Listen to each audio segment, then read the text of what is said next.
This is Talib Jasir, founder and CEO of Afros and Audio, and I want to personally invite you, yes you, to the 4th Annual Afros and Audio Podcast Festival, October 22nd and 23rd at the Warwick Rittenhouse Square Hotel in Philadelphia.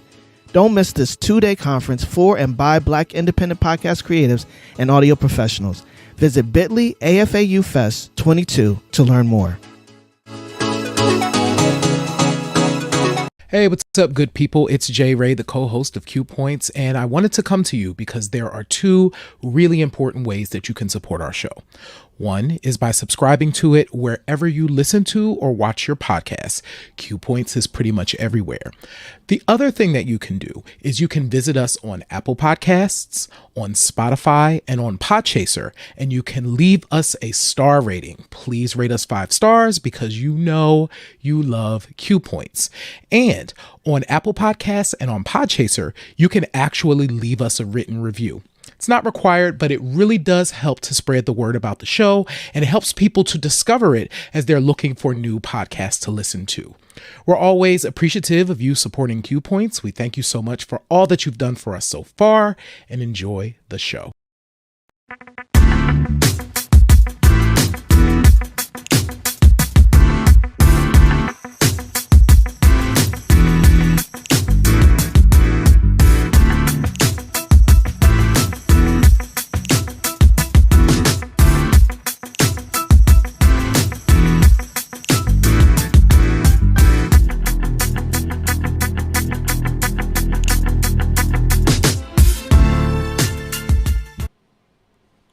Hello and welcome back to another episode of Q Points. I am Sir Daniel. And my name is Jay Ray, sometimes known by my government as Johnny Ray Cornegay III. What's happening, good people? You are now in tune to the best podcast show, best black music podcast show in the country.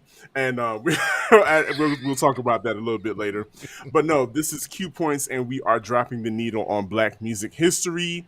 First and foremost, J. Ray, friend, how are you doing this evening? Man, I am golden. It has been such a really good and productive day and week, and excited to be here having another great conversation with you this week. How are you doing? With Kima, Keisha, and Pam in the back. How you doing?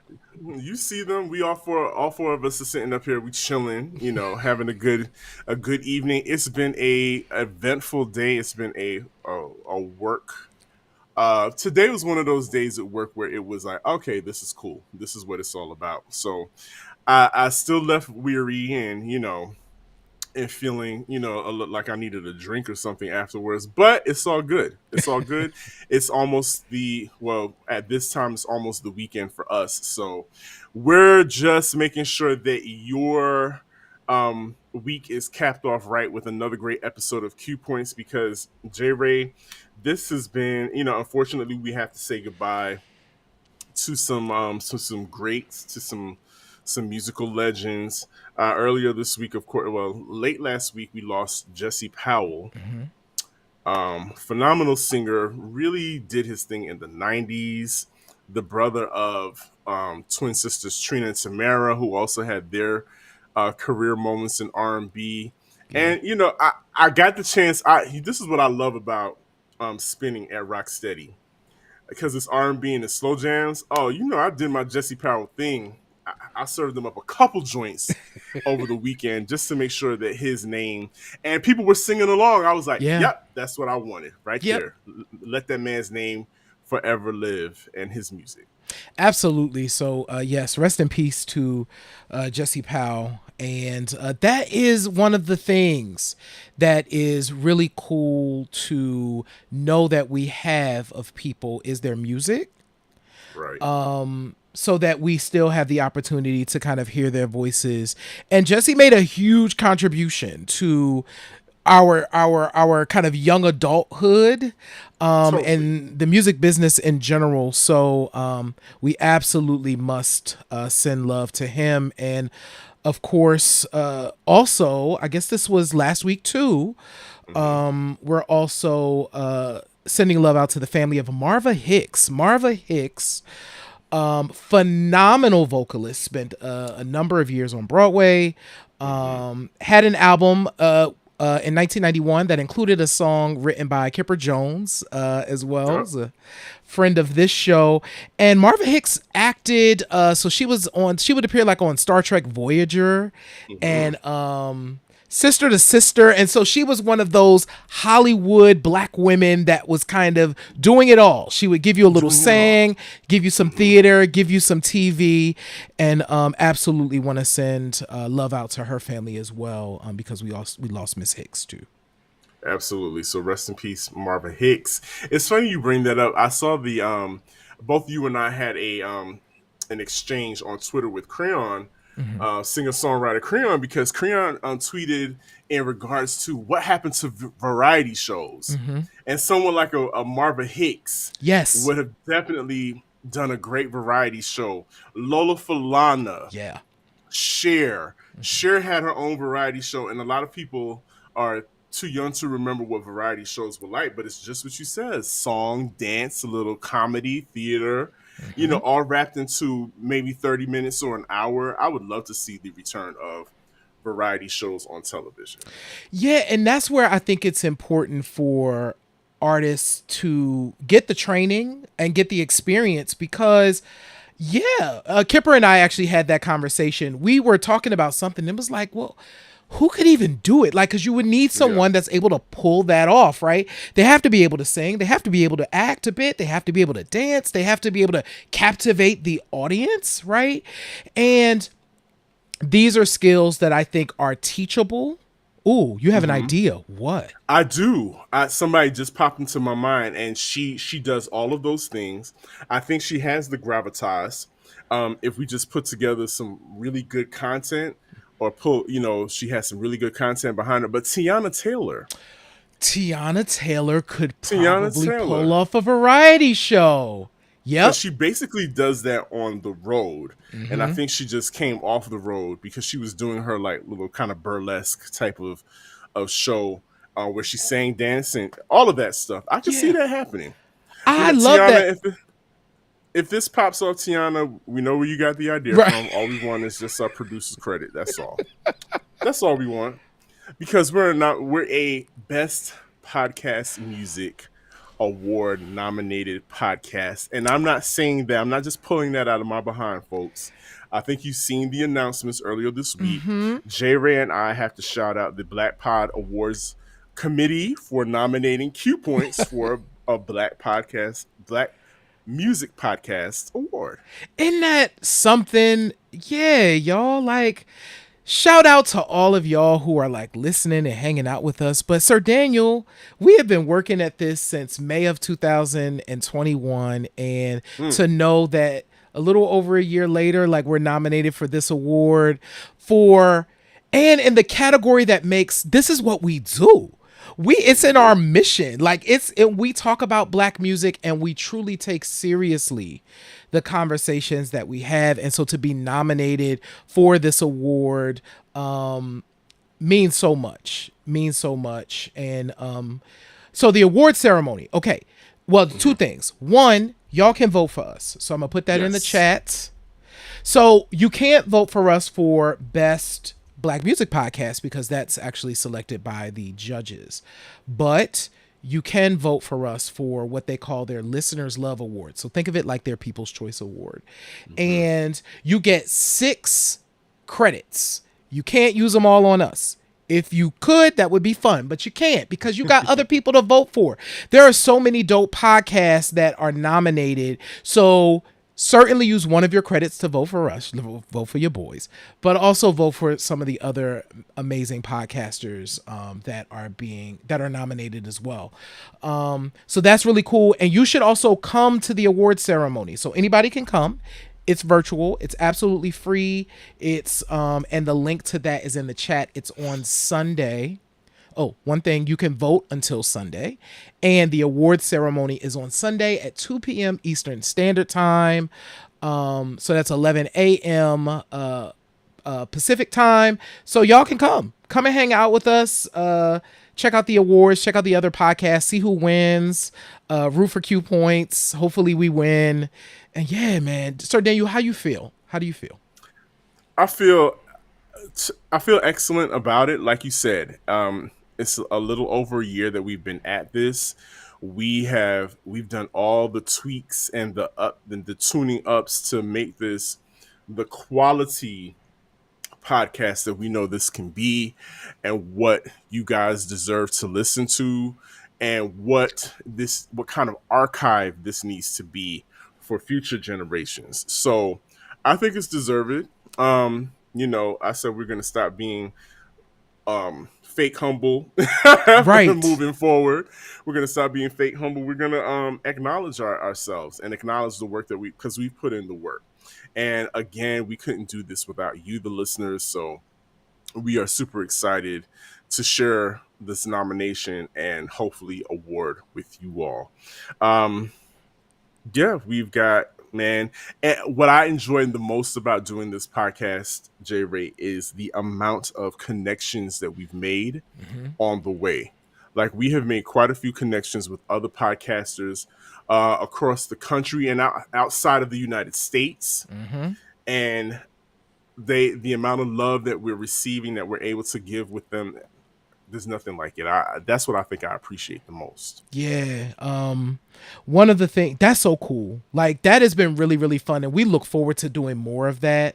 The connecting, we've had so many interviews. We probably had more interviews in the last 3 months than we've had our entire show, right? But Yeah. once again, shout out to our listeners. Shout out to, Wani and Trey and like all of you who have encouraged us to reach out to folks and do that. And shout out to Troy Podcast. I want to send some specific shout outs. So They Reminisce Over You was on our show this summer. And Our Canadian cousins, our Canadian cousins, absolutely. absolutely, Christina and Miguel, who shouted us out on their social media. They're back, their podcast. They have this dope Mariah Carey episode out right now, so we're gonna drop the link in the chat for that in a minute. Shout out to Wani, who is in the building. Thank you for supporting and being with us, Wani. Absolutely. But yeah, so shout out to They Reminisce Over You, who gave us a really cool tweet and a shout out to encourage their listeners to vote for us too. And also, oh my God, our brothers Motown Lee and Dr. Ed Garns, Sir Daniel. Like today, sure. we woke up this morning to like smiles, y'all. I'm telling you, J Ray, I woke up and I texted you. I was like, I almost shed a couple thug tears over this. Like, they took the time in their podcast to shout us out regarding their appearance on our show, and something that could have turned ugly, could have turned messy, but we surrounded each other in love and did what the Dr. Ed calls correction with love, and just kind of had a conversation over something that Motown was trying to get across, and it was received well, the whole thing. And so that made me smile the most, is that we demonstrated what a lot of brothers aren't doing a lot of recently, and especially in this rap game. I wish that people you know could remedy conflicts, or keep things a friendly competition, because yes, that's what hip hop was built on. Hip hop was built on friendly competition. As a matter of fact, a lot of the competitions that hip hop spawned, whether it was competition through b-boying or what we call breakdancing, a lot of competition in tagging, DJs who could DJ the best, who could cut and scratch, all of that. All of that was actually done to replace the energy that was put into rival gang fights. Because back in the day in New York, the Bronx had a really bad gang problem. And so hip hop came and kind of refocused that energy into something positive. And how it got started. That was the initial formula for hip hop, right? Friendly competition.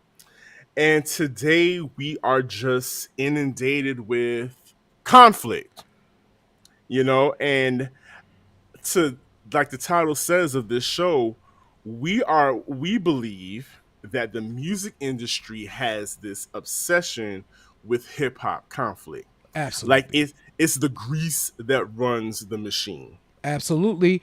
No question about it. And I mean, when you go through the history of hip hop and look at the evolution that you just alluded to, Sir Daniel, you definitely see this fork in the road that begins to happen as hip hop's money making ability really begins to take a foothold in the music industry, and people begin to figure out that, oh, I can, someone can say that and make money. Okay, we need you to do more of that, right? And I think of myself, right? So I am okay with friendly competition. Like I guess that's like my masculine energy when it comes out. I actually Yeah. like to be as good as I can be about the things. We truly want Q Points to be the best music podcast you can listen to. Right, point blank, period. And so that means we are looking at other podcasts and be like, okay, we need to be better than this. We need to do this. We need to do that. Like, no, and those podcasts matter too. We all Truly. matter, but the competition helps us to get better. And so one of the things that has become apparent to me, as you know, in preparation for this show, is how the competition has bred innovation, and we could talk about that more in a second. But now it's just like y'all it's wildin'. And I'm like, this is not competition anymore. This is negativity. It's deeper than that. It's not about the music anymore. It's not trying to prove that you're the best MC or the best B-boy or B-girl or the best DJ. It's trying to take down people Right. personally. And that is different. It's different. It's weird. It's whack. You won't catch J Ray and I running down on the next podcasters with Right. Gats talking about, we need you to get off these internet streets so that we can be the number one podcast. That's not going to happen. No. What I find even weirder are these people who position themselves in hip hop who really don't have any stakes or any currency in the game, except nowadays you can hop online and you can say erroneous things and become a pundit. You can become an influencer. Hell, you can get a show and get rich off of this just because the way things are set up now with the internet. And speaking of people that have mastered the competition of hip hop, LL Cool J is a perfect example of someone who has mastered. Yes. Was I that apparent, Keys? Yes, But, Keys know who we talking about. Right. exactly. But LL Cool J has mastered the art of competition in hip hop. Yeah. He is certified an icon. Battle tested. Battle tested. And so when you have somebody who really doesn't have any kind of, who holds no clout, who holds nothing to us, it's people like us in our age group. He doesn't really hold any weight with us. Have the nerve to try and talk about the founders, the foundation of hip hop, and to say disparaging things, I think adds to the ugliness and to the viciousness of what hip hop has become. That is part. Like, he's fed into and of course, we're talking about academics. I'll just say it. We are I'm point not, blank, period. I don't even want to call him DJ Academics because I've never seen him touch turntables first. No controllers. What about no controllers, no turntables, not even no a nothing. controller, nothing. And so it's like, who are you all of a sudden? And now he's making these very broad statements about he doesn't even want to talk to, he doesn't even acknowledge people who aren't rich off of hip hop. That kind of stuff creates this ugliness, this ugly atmosphere in hip hop. Yeah, you know what? So we're gonna play. It's a short clip. This is actually from DJ must be his nickname or something, right? Right, got to be right. his initials. This clip that we're about to play comes from DJ Mr. C's page. Shout out to the legendary DJ Mr. C. And so we're going to play this quick clip and come back and talk a little bit. That's what it is. So that's what I'm trying to tell you. Them old rappers, man, bro, have you seen any of these old rappers who be like, yo, they're the foundation of hip-hop, really living good? Them be looking really dusty. I kid you not. And none of y'all try to comfort me because I don't y'all either. So I'm just tell y'all the truth. Y'all be looking like, every time they be like an old talking about hip-hop, you be like, yo, bro, you sure you invented this? Because everybody else living better than you. Yeah, thankfully, LL Cool J responded to that and said what needed to be said. There's nothing else that needs to be said.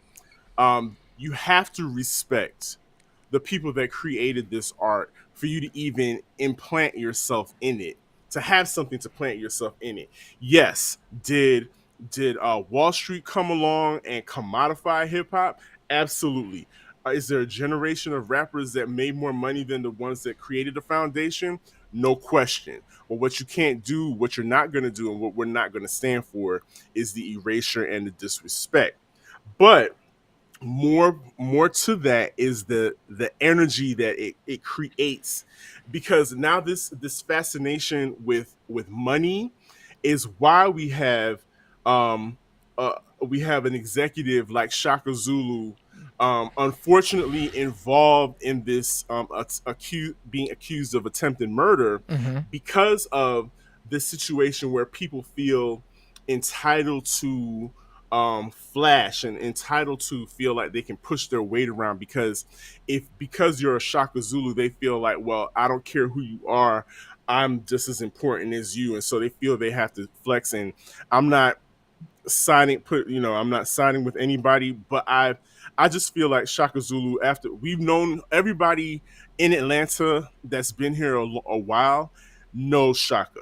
Right. And has been around Shaka. I remember Shaka used to have a show on WRFG called Free the Land, because at his root, Shaka is his parents, I believe, might have been Black Panthers, if I'm not mistaken. So they were very much about free the land, free Black people, about Black empowerment. So this, from what I'm hearing, was done in self-defense. And me personally, I'm leaning to the self-defense because of the character of this man.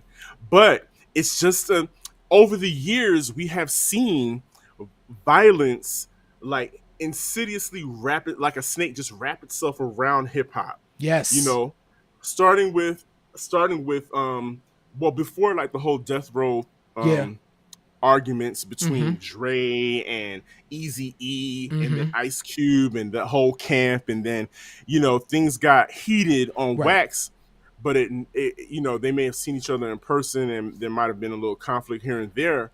But after that, then it just escalated to violence. The first time I really felt scared watching a hip hop event. Which one? The very first televised Source Awards. Yeah, that 95 Source Awards was tense. It was truly the first time where it did. I feel like the mid 90s was that turning point. So if we track it from a money standpoint, this is the point now where hip hop is asserting itself as a money making machine. So, and the street element had really engrossed itself into the business side of things in this very direct way, whereas before it was indirect, right? We all have heard the stories about, in the early days of hip hop, rappers didn't have the money. The drug dealers had the money. So if people wanted to get something put on, the drug dealers might invest. It was a way to kind of do a thing. So it was kind of surrounding it, but not really like in it and in your face. And where the mid 90s is where we kind of see that change and it gets scary. So one of the funny stories, and KRS-One tells this story, of course, battle tested MC.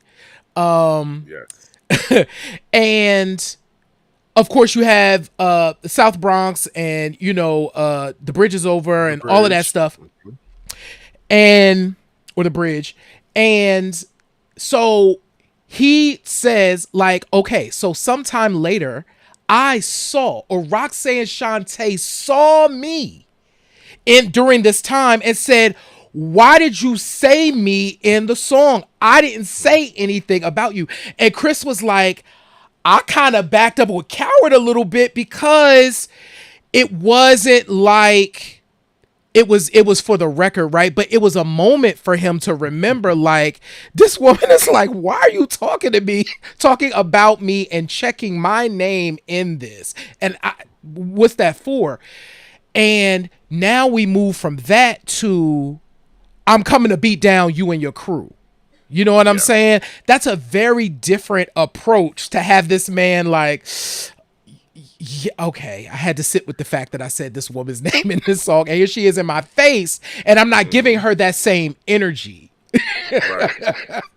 Yeah, and it's so funny. Speaking of Roxanne Shante specifically, like the whole Roxanne Wars, if we want to talk about the commodification of competition in hip hop, Roxanne is I think is the starting point of how much money I think the labels were like, oh, this is, we can make some money off it. Wait, how many people are answering this record? And then that led to, I think 100, the UTFO record of Roxanne led to at least 100 response records. Right. Of course, Roxanne Shante and the real Roxanne are the only two of that era that actually transitioned into their own record deals and becoming hip hop icons. Right. However, so after the record died down, what was able to happen is like promoters would hire and would bring on Shante to bring her to their town. Wherever their town was, there was a Roxanne in that town. And they would hire her to be in concert to battle the Roxanne of their neighborhood or their city, their town, or whatever, and hire her to come and battle these people. And of course, to her, that was nothing because she's Shante. Roxanne Shante, right? She's gonna eat you up. That's her thing. And and another thing, if we think about another pioneer, Sparky D, they had them tour together, right? So they could battle at these concerts, right? Because conflict equals cash. People came to, it's like it was a title fight, a title bout. They even had on the record cover Shante and Sparky D wearing boxing gloves.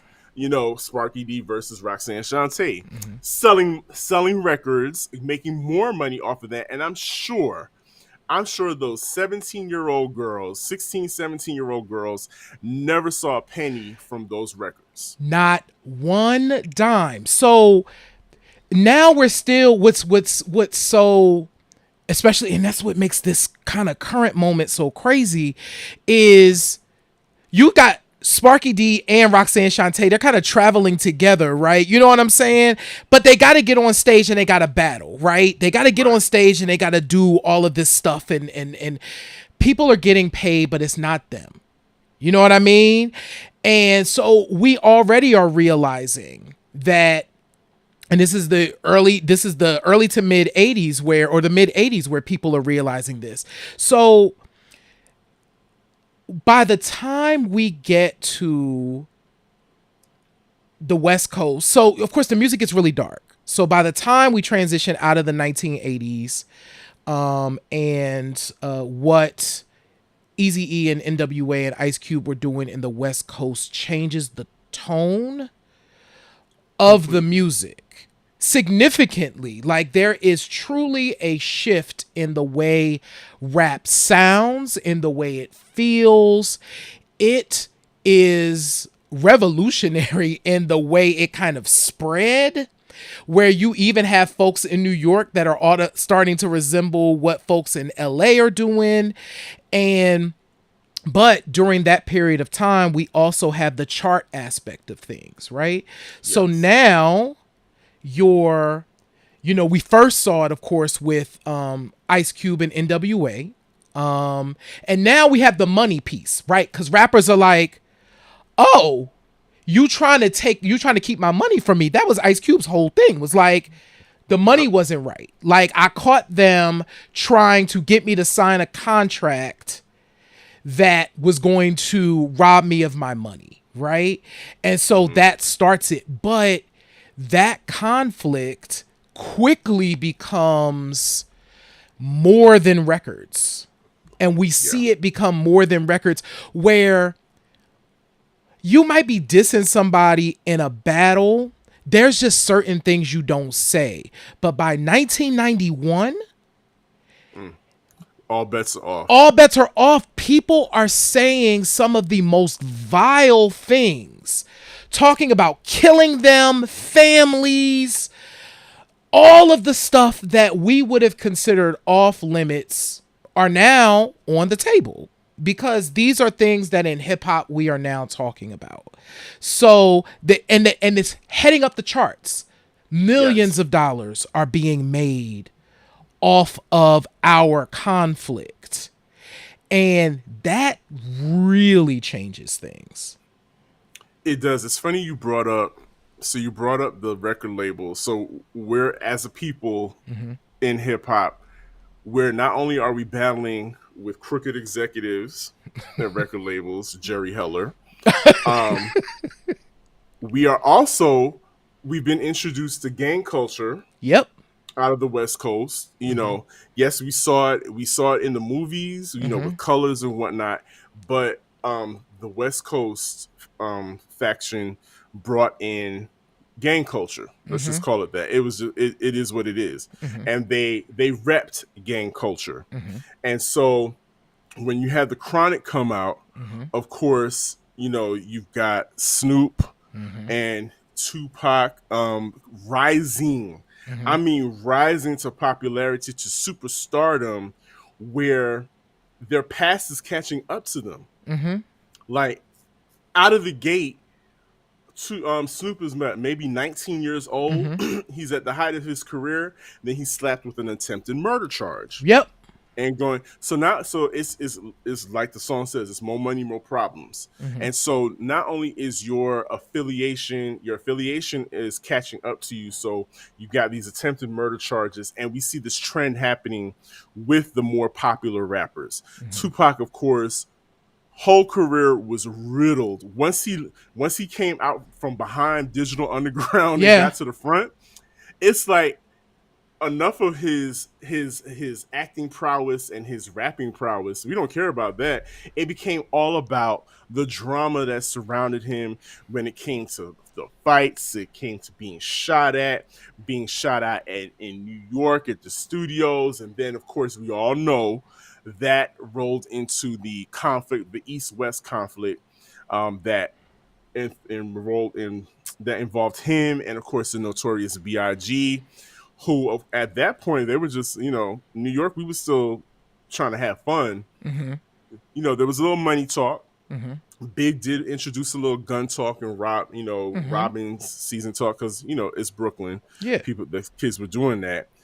But it got escalated with this beef and trying to represent a whole coast. And so not only are we battling in the boardroom, now we're battling each other's labels, which I always thought was so corny to me. We're battling labels, and we're back. It's like, did you ever see the Isley Brothers talking about, if you tired of Quincy Jones dancing around in your videos, and you tired of Sony Records, you know, come to T-Neck Records over here. You know, you didn't hear any of that, you know, but now it's become this whole Bad Boy versus Death Row. And so again, this snake of conflict is tightening its grip on hip hop at this point. And Sir Daniel, you started to go into this, but I do think it's really important, because what starts to happen is everything gets infiltrated. So the media, so everybody's talking about it. Everybody's having the conversation about, so what do you think about so-and-so? What do you, and I don't like so-and-so. So now you have this person. How many times have we heard the story about, I had no beef with them, but they went on this interview and said something crazy about me. D Barnes is still suffering. Well, But I won't this say suffering, but the ripple effect of affects. that moment in Mm-hmm. time where she was assaulted by Dr. Dr. Dre Dre. because of an interview that she did with Ice Cube Mm-hmm. has still to this day affected her career because she was the it girl. She could Yes. D Barnes could have been what Kurt Loder is to MTV. A Yep. lot of y'all probably don't even remember that name, Right. but she was that hip hop media chick. What Angie Angie Martinez Martinez. is, And what Angie D Martinez Barnes that was D is Barnes. D Barnes could absolutely be standing right next to Angie Martinez in that light, in that capacity. But again, the conflict, the nasty energy entered into the music, and had this woman being beat. Can you imagine? You just trying to do a story in an interview, but but the culture has changed so drastically. Now you have to be afraid of who you interview. We all know about the Hot 97 97. shootings Yep. because of the ongoing conflict between Foxy Brown and Kim and Kim. Lil Kim spilled over into a shootout. A shootout. It was the wildest thing I could ever hear about. Sir Daniel, and the whole thing. So while all of this is happening, y'all, now I know y'all are listening to this like this stuff sounds crazy. You're right, it does. But guess what?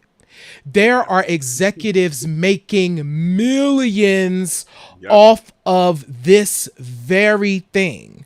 What is what is people's real life experiences in their work is now making people a lot of money because now they get to, this is feeding the media. This is making more records because you're making more and more records. You're talking about this thing, the fans. And what it's doing though as well is it's conditioning us as listeners to be okay with this kind of conflict.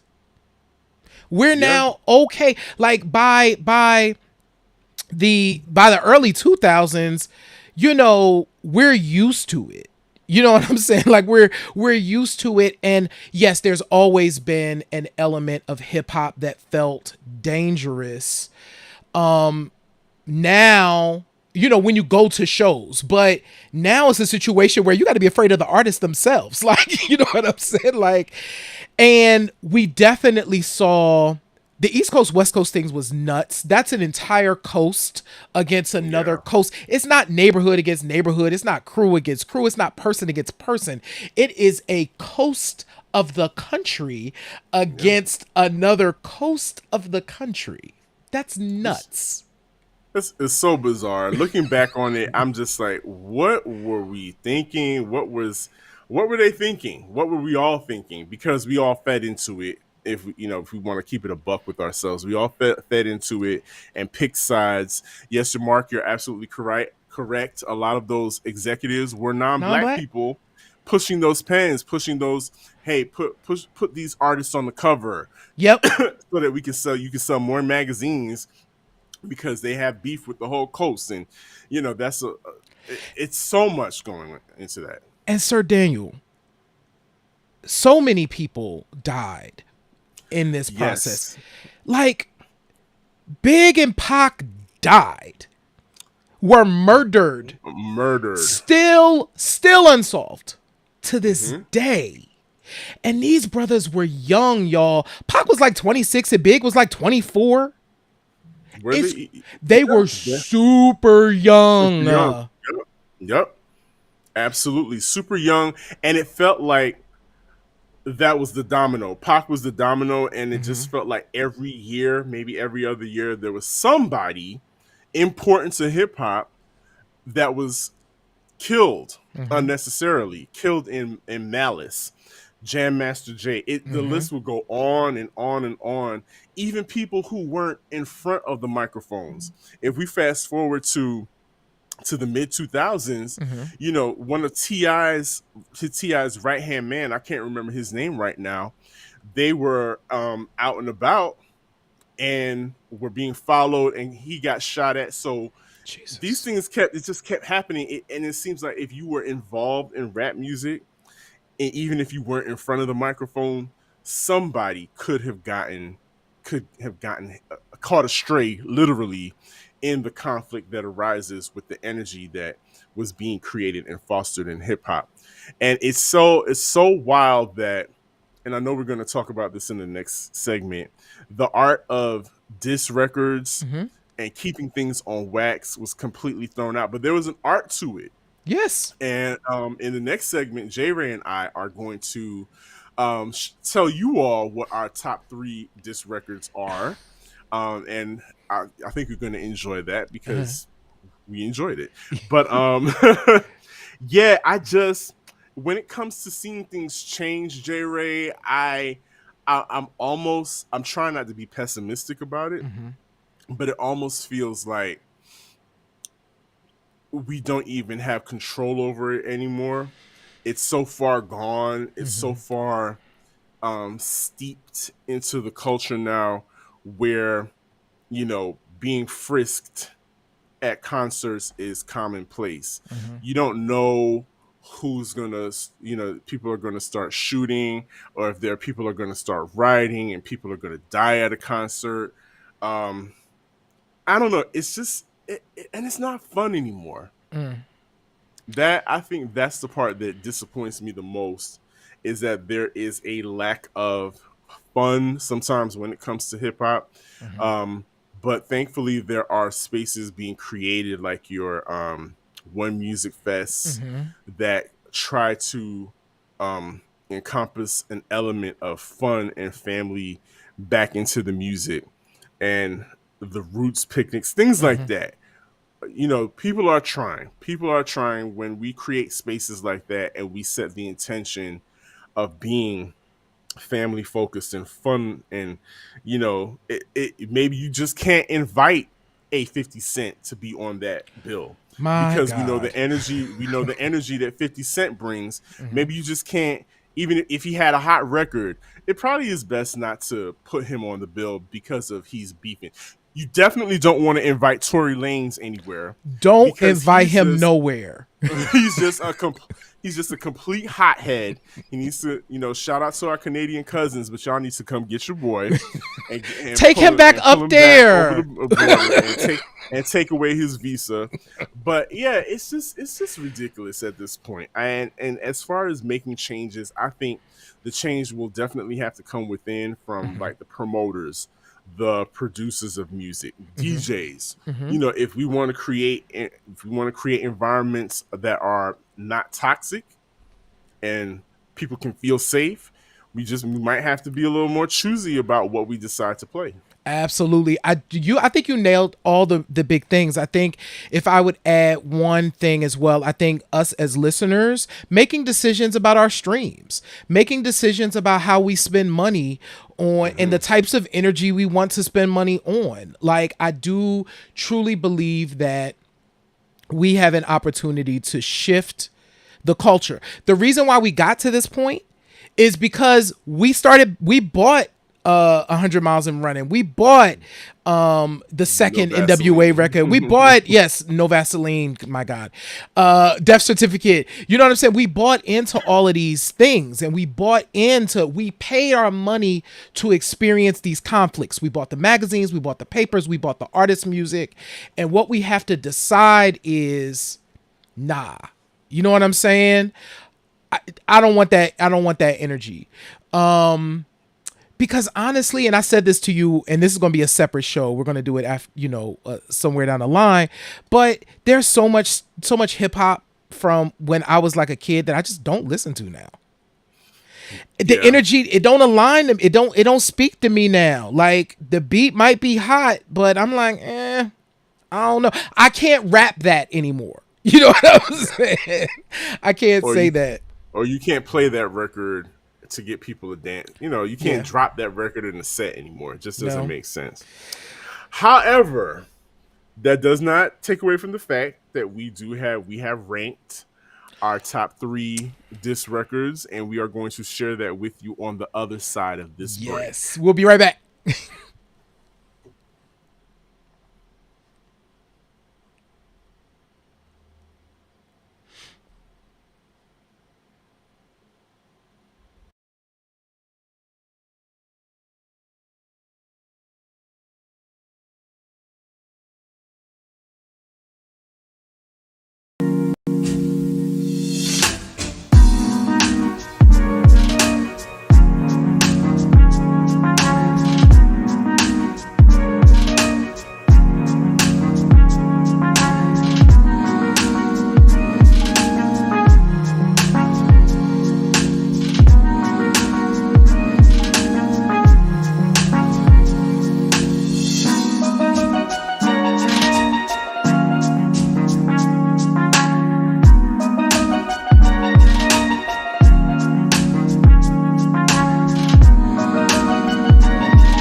All right, we had to pause for station identification, as they used to say back in the day.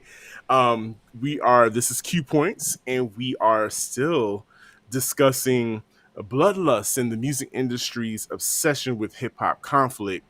And J Ray, we were discussing at the top of the show historically that hip hop was about friendly competition, Yes. and sometimes it started off in face to face battle rhymes, party rocking, who was the best party rocker. I'll never forget the first time I heard Cool Mo D take down Busy Bee in that live at Harlem World in 1981 on a tape, because that's how I heard it. It was on a cassette tape that was passed around, and I mean he completely. Of course, he did his homework about Busy Bee. Mm-hmm. He's seen Busy Bee in shows, and he said some specific things about Busy Bee's flow, Mm-hmm. about his some of his rhymes that he does at every party, and so there's an art to it. Yes. There's a nuance to saying, to putting people in check in a rap, and there were some people that were excellent at it and some people who were just vicious with it. So right now, what J Ray and I are going to do, we are ranking our top 3 diss records of all time. J Ray, I think you should go first. Oh my goodness. Let me just go ahead. Okay. So this is I went a little different. So when I was thinking about diss records, they encompass so many things. And so let me just say, okay, so my number 3 is Buddy X by Nina Cherry. And what I found so fascinating about this is it's not an obvious diss record, right? It could be just like a woman scorned record. It could be conceived as I'm just, looking out for my girl record. But, Nina Cherry in this song is talking about Lenny Kravitz, like very directly. So there was no ambiguity on Lenny's part who she was talking about, because this is apparently an alias that he used to use. And this was, of course, in support of her friend Lisa Bonet, who was married to Lenny Kravitz at the time. And so she wrote this whole diss record to Lenny. I am going to, for all of these, we're going to put a link in the chat. I specifically went ahead and chose the remix that has Biggie on it. Yes, I love that the Desert Eagle remix. Yes. So when you click that link, it'll also be in the description for those of you who are not listening live. The one that you can hear is the Biggie remix joint. But yes, Buddy X, Nina Cherry is my number 3. Sir Daniel, your number 3. So J Ray went a non-traditional route, which is fine. I like to keep it real gutter and gully when it comes to diss records. And to me, my humble opinion, the king of Sugar Honey on the Rocks, which celebrates Black women in music, my DJ series, Sugar Honey on the Rocks. I live for female MCs. I love them. To me, a lot of the most vicious diss records or vicious rap records have come from women, especially when they were answering back dudes. Yes. Now, there came a time when, in order for a group to achieve status, you had to go after somebody who apparently was at the top of the pyramid chain. And JJ Fad, the underrated queens of the West Coast, hip hop and pop records back in the day. JJ Fad is known for their pop records, right? However, when you flip that record over or that cassette to their hip hop side, those women would eat. They would eat the girls up. So my number 3 record is a record they called Now Really. Now Really, to me, disc records there's the pacing of the record. It's not too fast. It's very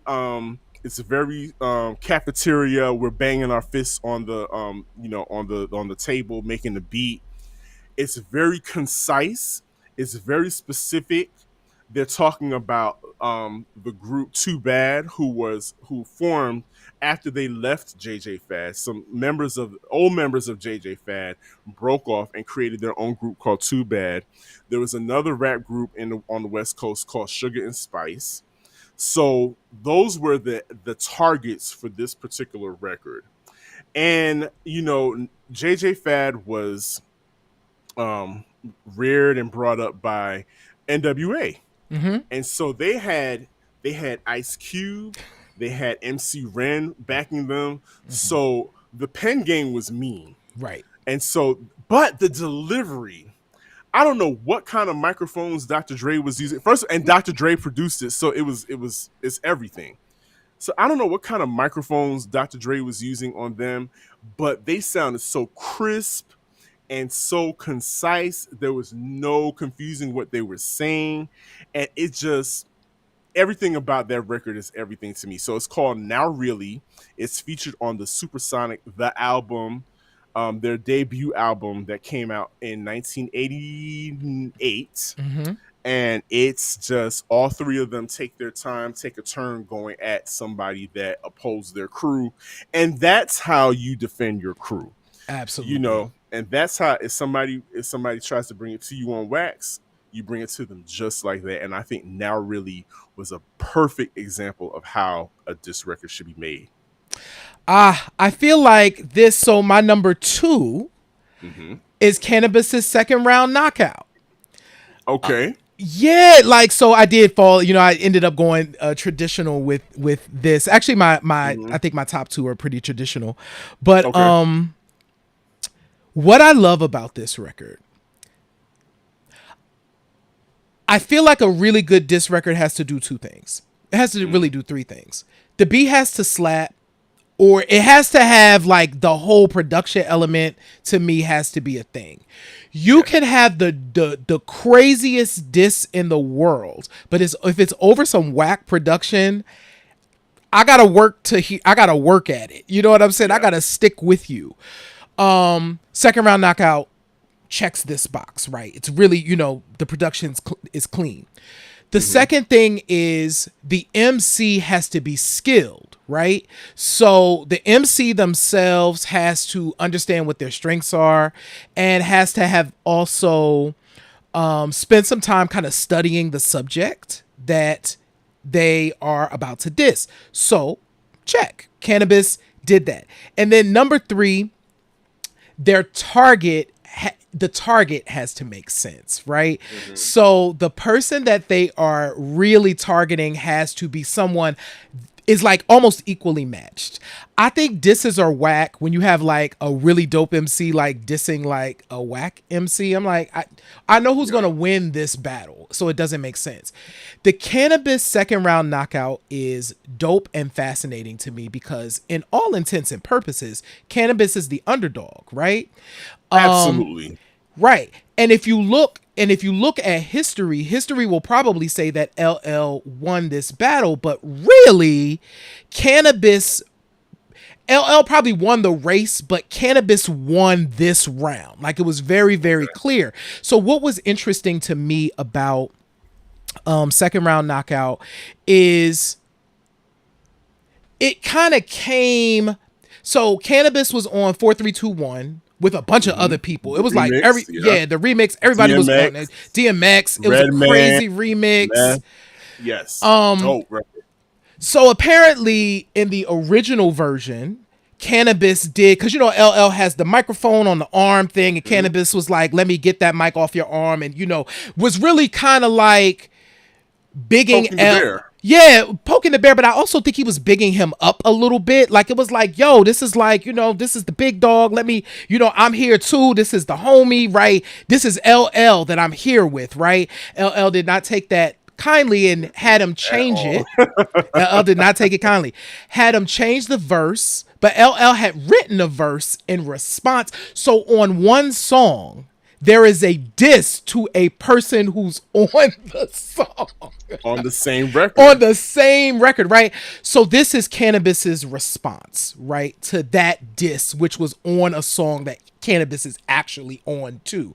So that was fun. That also made this super fun as a response record. So this song still holds up. I listened to it in preparation for our conversation and I'm like, yep, this is good. This is good. It still holds up. It has Mike Tyson in the music video training cannabis. It's Yeah, yeah. crazy. So, yes, my number 2 is Second Round Knockout by Cannabis, and we put the link in the chat.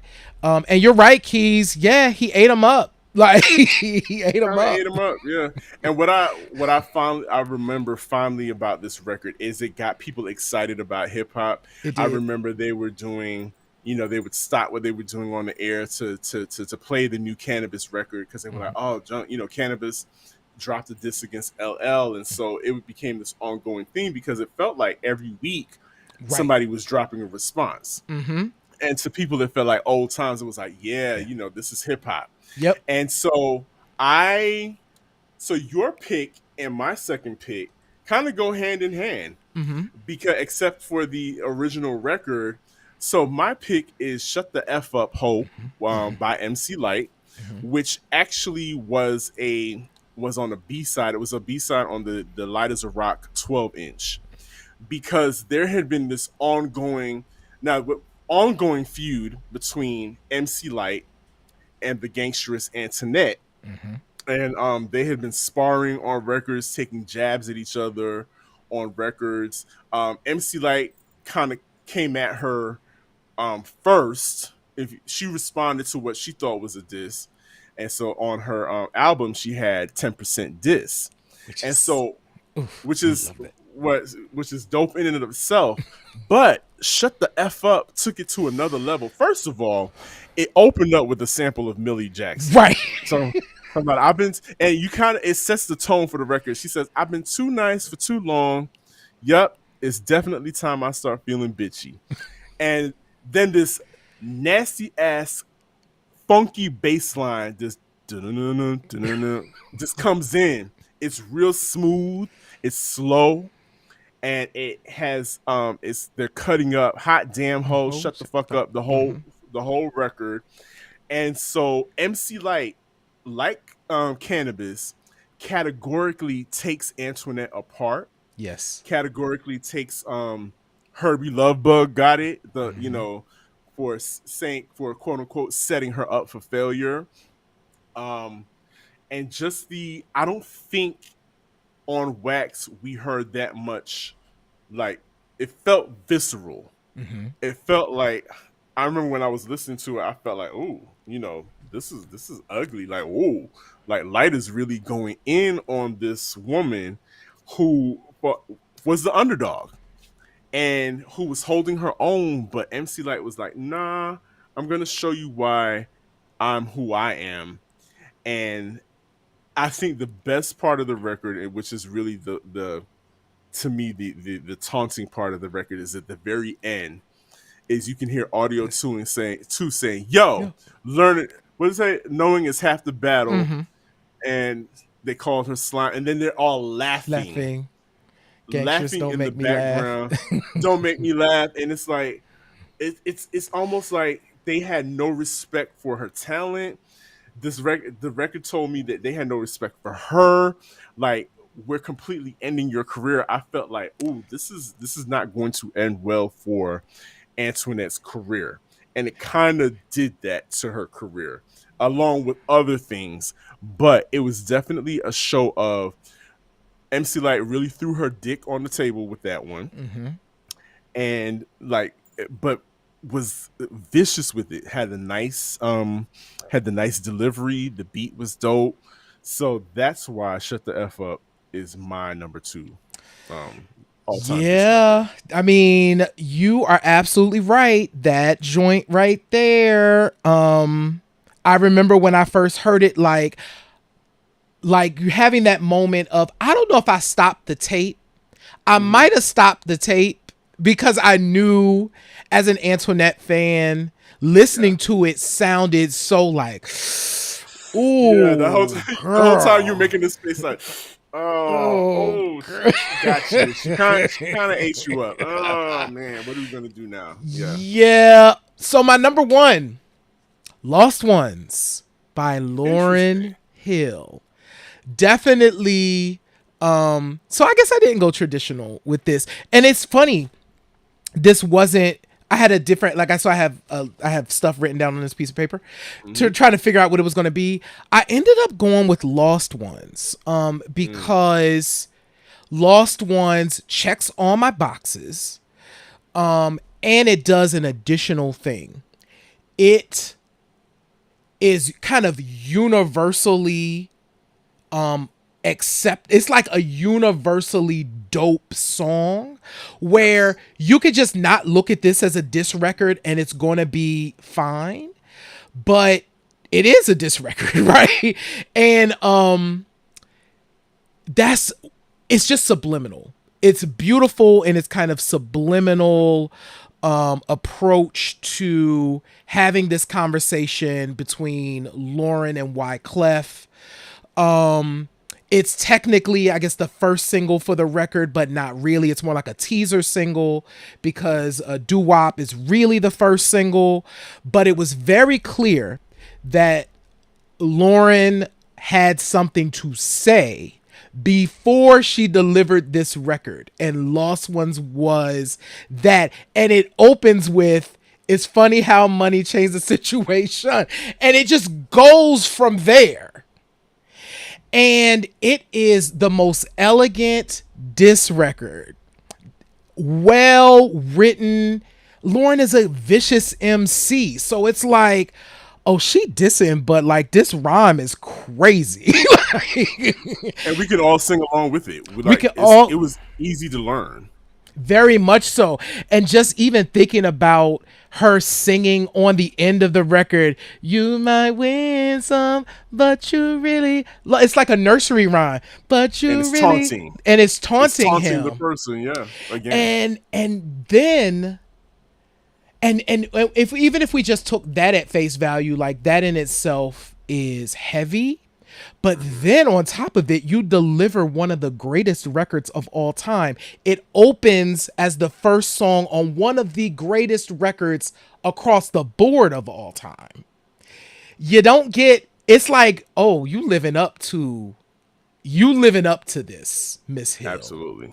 So Lost Ones, Lauryn Hill is my number one diss record. Absolutely. And it's so funny because you and author extraordinaire Danielle Smith share that opinion about like Lost Ones being like the perfect diss record. And so, and for all the same points, you're absolutely right. And then it set up the whole album. Well done. Now the difference, again, I'm going more traditional with my number one. Like you said, Lost Ones was more subliminal. But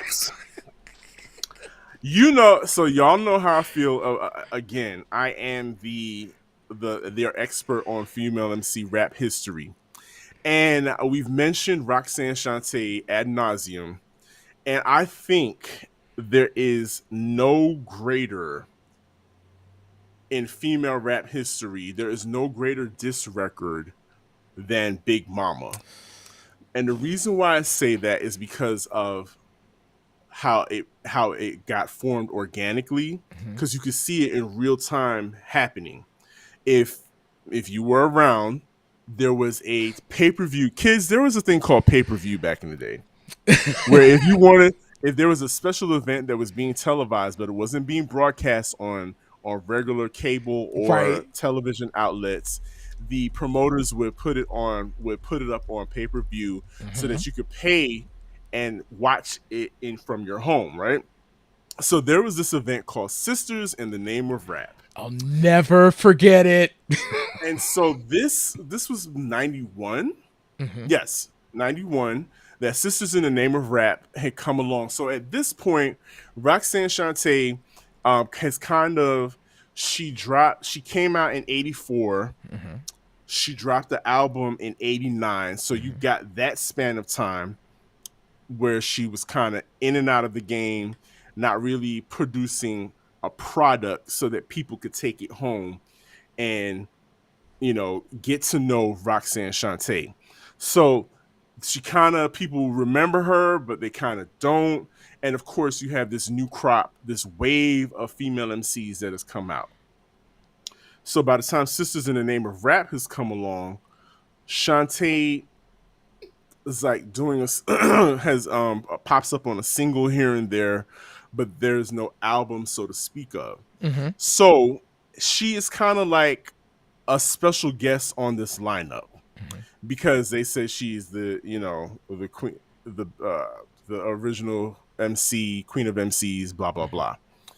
So to what she said, to her report, Roxanne, Shantae, I should say, Shantae said that backstage, what she witnessed was a lot of the new kids, the new girls coming in the door, and a lot of them, she had this kind of undeserved ego that she was kind of like, what is, you know, what is going on here? She heard a lot of people arguing over who had the better dressing room, who felt like they should be on what part of the bill just based on how hot their records were.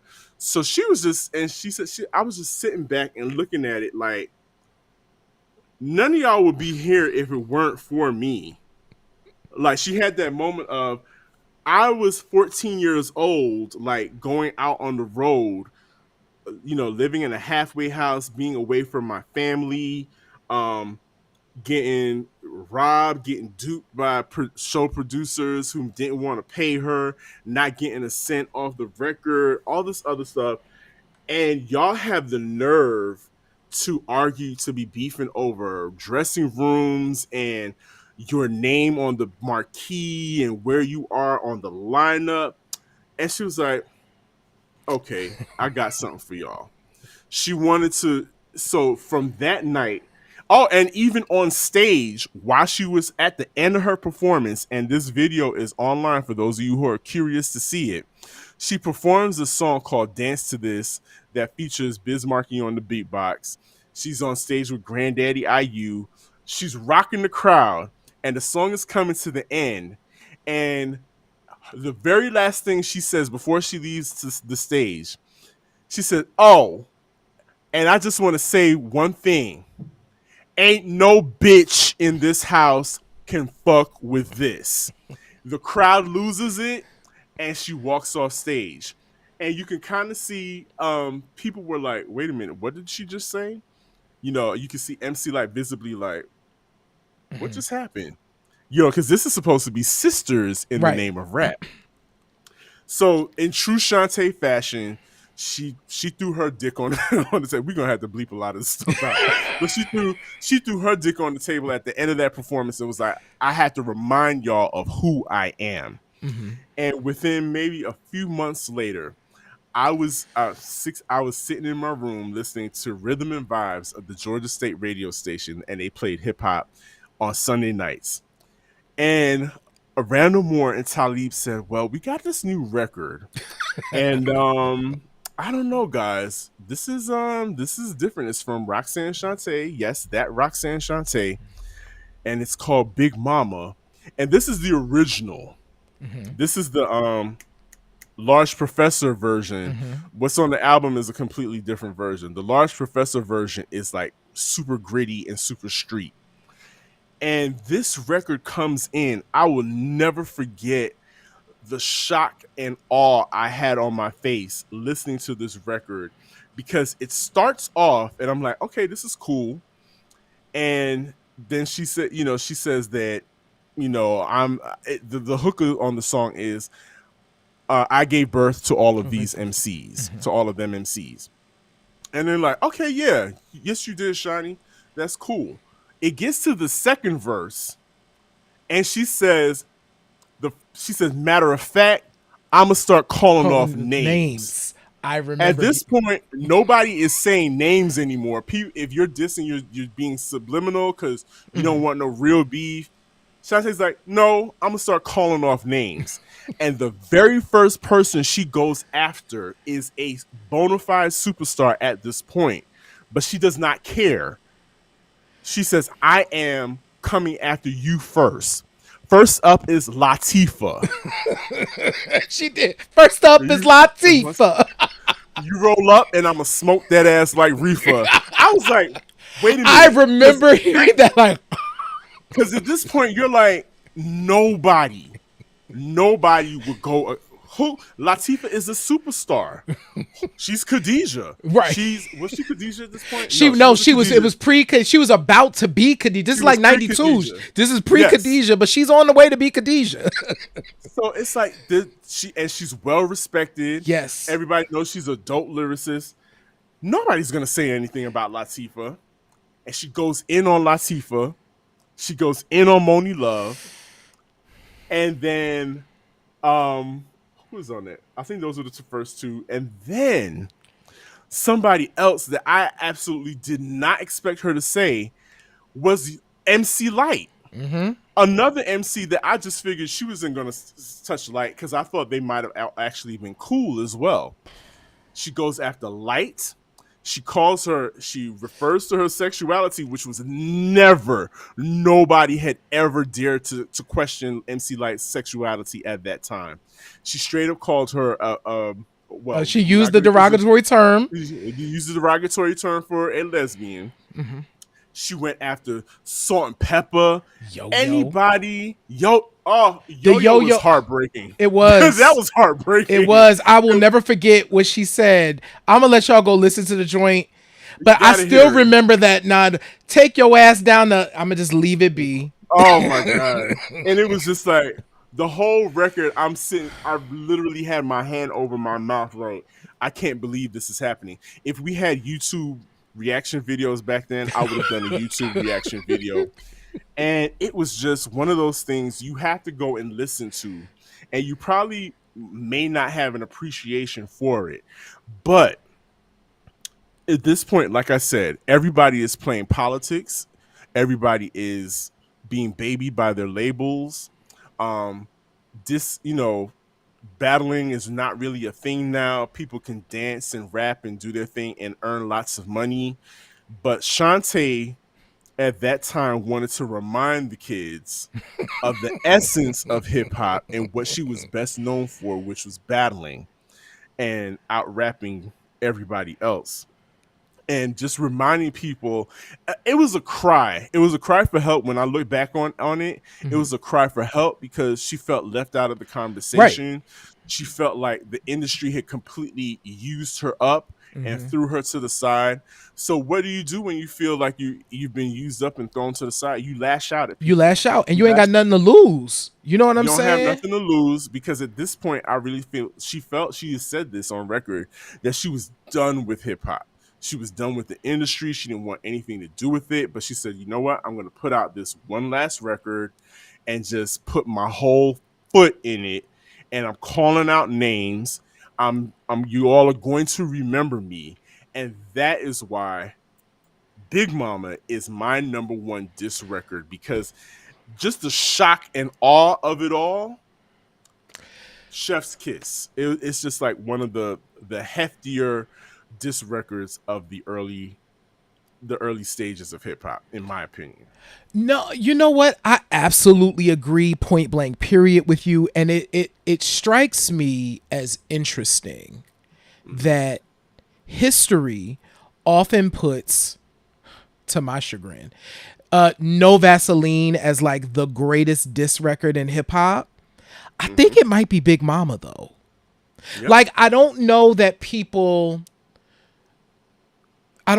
enough people see women MCs as like, top notch and comparable to men. Yeah. But it is interesting now that you revisit. Thank you for that revisiting of Big Mama, because that record, guys, y'all listen. And the record, The Bitch Is Back. I remember the little gun and the whole thing. It was a lot going on. But people always, like I said, put No Vaseline as like, here's the greatest diss record in hip hop. And I'm like, have y'all heard Big Mama? Have you heard Big Mama? Have you heard? And people, and how you know it was a great diss record is that all the answers, all the responses to it never lived up to the shock and awe and the destruction that Big Mama caused.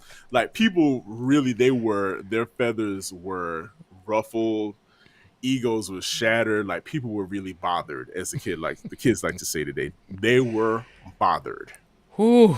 Wow. Wow. Wow. Wow. So yes, those are our top my top 3 and DJ Sir Daniel's top 3 disc records. We will make sure that we have a playlist for y'all.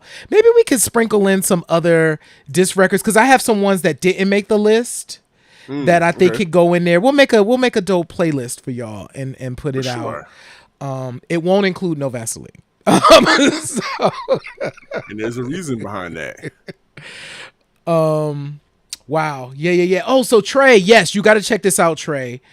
So Trey has clearly never heard Big Mama, and we have to bruh. Wow. Yeah. Like to go after Miss Ladies first, and that's a verse. She's like, yeah, you say ladies first, but I'm the first lady. That's so crazy how we remember like the words. And the verses, and all y'all hoes are shady. Yeah, you say ladies first, but I'm the first lady. Yep. She had something to prove, man. Wow, Sir Daniel, this has been an amazing show. Really quickly, y'all, make sure for those of you that are with us, if you have not gone to vote for Q Points, please vote for us for a Listeners Love Award for the Black Podcasting Awards. We are up for Best Black Music Podcast, and you can join us on Sunday, 2 p.m. Eastern Standard Time for the awards ceremony. Listen, real talk. We are going to start talking about this more at the beginning of the show because it's really important. We are trying to grow the show. We really want to grow the show, and one of the ways that it's going to we're going to be able to do that, right? Because me and Sir Daniel, we spending our own money to make this thing pop, but we want to grow it even more. So listen, if you love us and you love what we're doing, leave us a tip. It's really helpful. If you are like, listen, I want to get down with those dudes and support everything they do, become a member, because we need that kind of support to be able to take the show to where we know the show can go. Please make sure that you subscribe to us on Apple Podcasts, and make sure that you subscribe to us over on Spotify as well. Please be sure to leave us a review, because that really helps. Make sure that you subscribe to us on the YouTube, as well as follow the brother DJ Sir Daniel on Mixcloud, because he gives you what you need from a music standpoint over there. Thank you so much for that. Yes, absolutely. This was a fun show. Yes. This was a fun show. But in all seriousness, guys, let's, in your own individual ways, try and inject some light into everywhere you go, because these are really dark times, and the music is reflected in that. And some people think people think this is the way it has to be. Because it's been like this for so long now, and they think it, like you said, it's just become a part of the culture. But it doesn't have to be. I think that's the part that we need to realize. It doesn't have to be. Where you can, please interject some joy. Like, look at Roxanne Shante now. Is the happiest she's ever been. She's being recognized everywhere. She's a part of the Rock the Bells family, emceeing all the shows and just getting all the props that she deserves now. And now she's interjecting light everywhere that she goes, and it can that can be you.